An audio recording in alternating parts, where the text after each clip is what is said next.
Chers amis, bonsoir. Bonsoir. Ce soir, nous voudrions nous entretenir avec vous de la vie consacrée. 2 février, nous célébrions la présentation de Jésus au Temple et c'est le jour de la vie consacrée.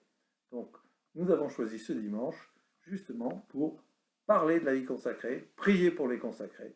Voilà donc la raison de notre entretien.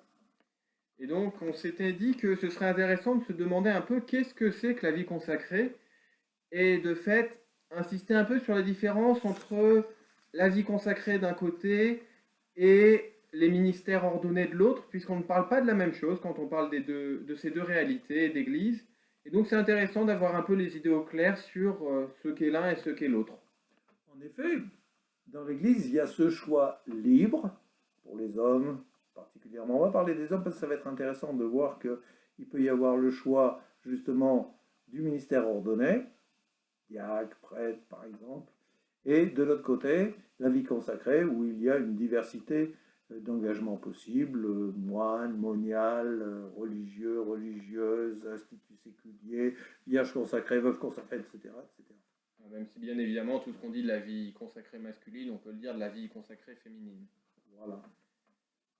Alors, une première différence, c'est justement dans ces termes de consacré et d'ordonné, puisque consacré signifie que ces gens ont fait un vœu, enfin des vœux, et adressent ces vœux au Seigneur pour vivre leur vie chrétienne à travers ces vœux-là.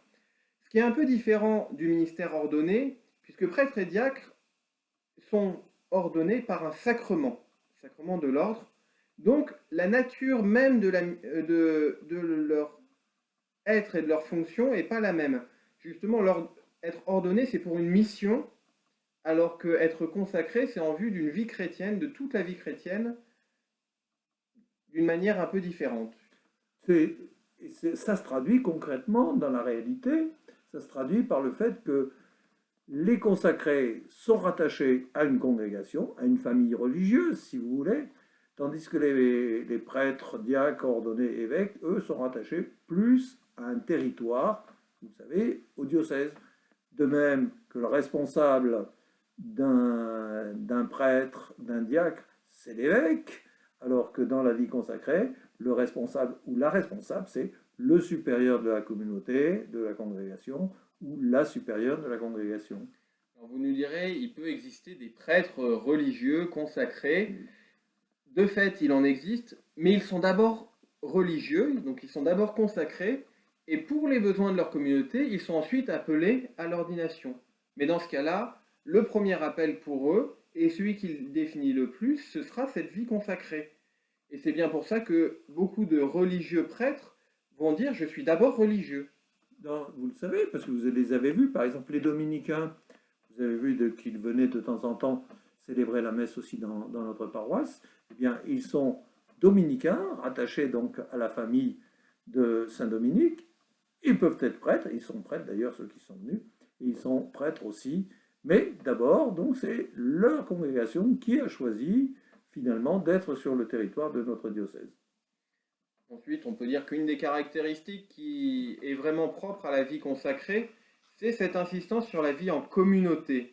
Alors, il existe quelques cas un peu particuliers, notamment les ermites qui vivent indépendamment d'une communauté, mais presque toute la vie consacrée va choisir de vivre en communauté, de vivre dans un groupe qui cherche à cheminer ensemble vers le Seigneur, suivant un charisme particulier, une intuition particulière. Et c'est vraiment cela qui va définir la vie consacrée. Le pape François dit presque qu'on ne peut pas envisager de vie consacrée s'il n'y a pas de communauté. C'est la vie fraternelle, finalement, qui est poussée par cette vocation baptismale pour vivre d'une certaine manière cet appel de Jésus à vivre justement sa vocation baptismale dans sa perfection. Et c'est ça, c'est presque une manière radicale de vivre de la vie baptismale, une manière totale de vivre cette vie baptismale, même si, bien entendu, même dans la vie laïque, on peut le vivre de manière totale, mais d'une manière un peu différente. Alors après, eh bien, on peut choisir. Voilà. Quand on choisit la vie consacrée, on peut choisir sa congrégation. C'est la liberté qui est en jeu. On peut choisir sa congrégation. On peut aller chez les jésuites, les dominicains, les franciscains, je ne sais quoi, avec des spécificités pour chacun.